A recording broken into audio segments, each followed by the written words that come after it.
Today's headlines, sponsored by your North Texas Chevy dealers. The Texas Rangers wrapped up their series with the Astros with a 4-2 victory, and they take the series 2-1. The Rangers didn't make up any ground on the Mariners, though. Seattle still 1.5 games ahead of Texas for the final AL wildcard spot. And Carlos Alcaraz is back on top. He takes down Yannick Sinner in 4 sets, 6-1, 3-6, 6-1, and 6-4 to win the U.S. Open. It's his second U.S. Open title and 6th Grand Slam overall.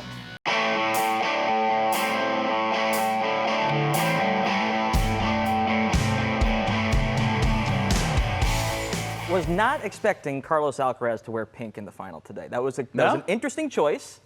But aside from that, real men wear pink. Hey, listen, not complaining about the color choice, just it was a very vibrant color choice when you're used to black, white, as something a little more serious for the occasion. However, you're not going to get a whole lot of support from me or from Jonah. I'm not ragging on a the guy pink. where we're both prone to be a little bit wild. It was just a flamboyant choice. That's all I'm saying. It was new for me to see him in that color, just like it was new for me to see Micah Parsons walk out in green and gold. Yes, it was. At Lambeau Field today. Guys, your first impressions of Micah as a Packer were what? Let's start with Jonah. He looked like Micah Parsons. Yeah. I mean, for a guy that has barely done any on-field work this offseason, team field work, he looked good, had a sack, got some pressures. The pressures were impactful. And the Packers beat the Lions, a really good Lions team, and a team that the Packers have struggled to play against the last few years. So all in all, I feel like if you're Micah, you're feeling great. Packers Nation's got to feel great about having him after the start he's had, and he's only going to get better. So, to me, he looked like the player that Cowboys fans have been watching for the last few years. And I did find it notable on the broadcast. I don't know if you guys caught this as well. Was it? I think it was Tony Romo. It was Nansen Romo. I know exactly where you're going with this. That the Lions were less. They were more. They felt better about going against Micah Parsons than they did against Kenny Clark, which is interesting given how the final score ended up. The exact line from Nance, talking about what Dan Campbell and the Lions staff said to him during their production meeting this week, was that they were more relieved. Now, this wasn't, let me be clear, this wasn't a line from Campbell. This was the inference that both Nance and Romo, they were clear that they didn't say this, they just kind of implied it.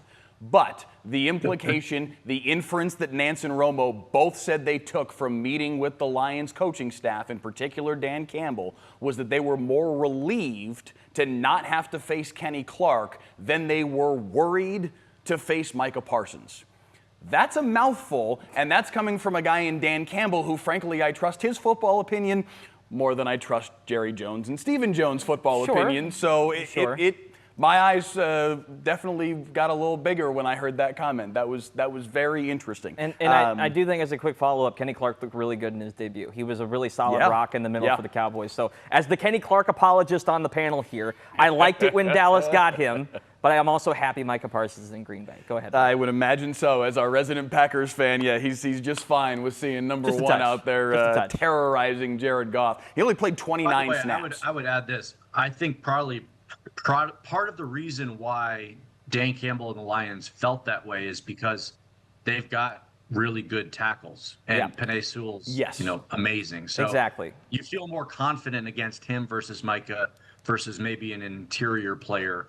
And in an interior rush can really just be a game record too. So I see the vision there, but let's scoreboard, said it all today. Parsons played in total 29 of the 65 defensive snaps, 3 pressures in total. One of them led to a negative 2-yard reception. One led to a pick. One led to his sack. So for those of you that were just looking at the box score and thinking he didn't make an impact, look a little harder than just that.